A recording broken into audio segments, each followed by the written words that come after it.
Sir ಅದು ತಲೆಯಲ್ಲಿ ಒಂದು ಸ್ವಲ್ಪ ಸಿಸ್ಟ್ ಟೈಪ್ ಬಂತು. ಫೈನಲಲ್ಲಿ ಅದು ಗೊತ್ತಾದಾಗ 4th ಸ್ಟೇಜು. ಆಲ್ಮೋಸ್ಟ್ ಬಾಡಿಯಲ್ಲಿ ಮತ್ತು ಸ್ಕೆಲಿಟನ್ ಮೇಲೆ ಸ್ಪ್ರೆಡ್ ಆಗಿರೋದ್ರಿಂದ ಟೋಟಲ್ ಬಾಡಿ ಸ್ಪ್ರೆಡ್ ಆಗಿದೆ. ಗುಣ ಆಗ್ತದೆ ಅನ್ನೋದೊಂದು ಇಲ್ಲಿ ಬಂದು ನಂಬಿಕೆ ಇದೆ.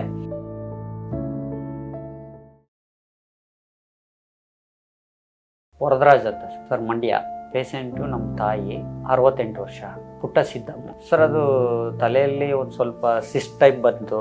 ಅದನ್ನ ಸರ್ಜರಿ ಮಾಡಿಸಿದ್ವಿ. ಅದನ್ನ ಬಯೋಪ್ಸಿ ಕೊಟ್ಟಾಗ ಪಾಸಿಟಿವ್ ಬಂತು. ಫೈನಲಲ್ಲಿ ಅದು ಗೊತ್ತಾದಾಗ 4th ಸ್ಟೇಜು. ಬಟ್ ಕಿಮೋಥೆರಪಿ ಕೊಡ್ಬೋದು, ಬಟ್ ಸರ್ಜರಿ ಮಾಡುವುದು ಯಾವುದೇ ಅವಶ್ಯಕತೆ ಇಲ್ಲ.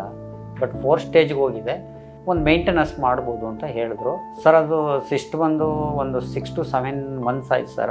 ಅದು ಸರ್ಜರಿ ಮಾಡೋದಕ್ಕೆ ಹೆಡ್ಡಲ್ಲಿ ಒಂದು 2-3 months ಆಗೋಯ್ತು.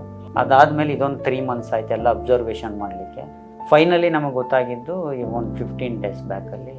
ಟೋಟಲಿ ಹೆಡ್ಡಲ್ಲಿ ಸಿಸ್ಟ್ ಬಂದು ಅದು ಪಾಸಿಟಿವ್ ಬಂದಿರೋದ್ರಿಂದ ಆಲ್ಮೋಸ್ಟ್ ಬಾಡಿಯಲ್ಲಿ ಮತ್ತು ಸ್ಕೆಲಿಟನ್ ಮೇಲೆ ಸ್ಪ್ರೆಡ್ ಆಗಿರೋದ್ರಿಂದ ಟೋಟಲ್ ಬಾಡಿ ಸ್ಪ್ರೆಡ್ ಆಗಿದೆ.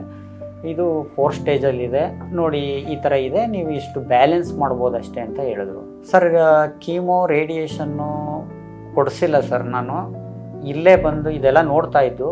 ಮತ್ತು ಅವರು ನಮಗೆ ಹೇಗಿದ್ದಾರೆ ಅಂದರೆ ಏನು ಇಲ್ಲ ಅನ್ನೋ ರೀತಿಯಲ್ಲಿ ಯಾವುದೇ ಥರದವರಿಗೆ ತೊಂದರೆ ಕಾಣ್ತಾ ಇಲ್ಲ, ಮತ್ತು ಯಾವುದೇ ಸಿಮ್ಟಮ್ಸು ಕಾಣ್ತಾ ಇಲ್ಲ. ಅದರಿಂದ ನಮಗೆ ಸಿಮ್ಟಮ್ಸ್ ಕಾಣದೇ ಇರೋದನ್ನ ಕಿಮೋಥೆರಪಿ ಕೊಟ್ಟು ಮತ್ತು ಅವ್ರಿಗೆ ತೊಂದರೆ ಆಗೋದು ಬೇಡ. ಫಸ್ಟ್ ಒಂದು ಟೈಮ್ ಇದನ್ನ ಈಗ ಅಲ್ಲೇ 4th ಸ್ಟೇಜ್ ಅಂತ ಹೇಳ್ಬಿಟ್ಟಿದ್ದಾರೆ, ಓನ್ಲಿ ಮ್ಯಾನೇಜಬಲ್ ಅಂತ. ಇಲ್ಲೂ ಮ್ಯಾನೇಜಬಲ್ ಮಾಡಿ ಒಂದು ಪ್ರಯತ್ನ ಮಾಡೋಣ. ಎಷ್ಟು ದಿನ ಇರ್ತಾರೆ ಅಷ್ಟು ದಿನಕ್ಕೆ ಗುಣ ಆಗ್ತದೆ ಅನ್ನೋದೊಂದು ಇಲ್ಲಿ ಬಂದು ನಂಬಿಕೆ ಇದೆ. ಸರ್ ಅವ್ರಿಗೆ ಯಾವುದೂ ಬ್ಯಾಡ್ ಹ್ಯಾಬಿಟ್ ಇಲ್ಲ ಸರ್. ಇವ್ರಿಗೆ ಸದ್ಯಕ್ಕೆ ಯಾವುದೇ ಥರದ್ದು ಪೇಯ್ನ್ ಇಲ್ಲ. 15 years ಬ್ಯಾಕು ಒಂದು ಸ್ವಲ್ಪ ಸ್ಪೈನಲ್ ಪ್ರಾಬ್ಲಮ್ ಇದೆ, ಸ್ವಲ್ಪ ಕ್ರಾಸ್ ಇದ್ದಾರೆ, ಅದರಿಂದ ಒಂದು ಸ್ವಲ್ಪ ಪೇಯ್ನ್ ಬರುತ್ತೆ. ಅದು ಬಿಟ್ಟರೆ ಅವ್ರಿಗೀಗ ಒಂದು ಸ್ವಲ್ಪ ಲೈಟಿಗೆ ಸುಸ್ತು ಅನ್ನೋದೊಂದು ಸ್ಟಾರ್ಟ್ ಆಗಿದೆ. ಬೇರೆ ಎಲ್ಲ ಆರಾಮಿದ್ದಾರೆ, ಊಟ ಮಾಡ್ತಾರೆ, ಟೋಟಲ್ ಏನು ಯಾವುದೂ ತೊಂದರೆ ಇಲ್ಲ.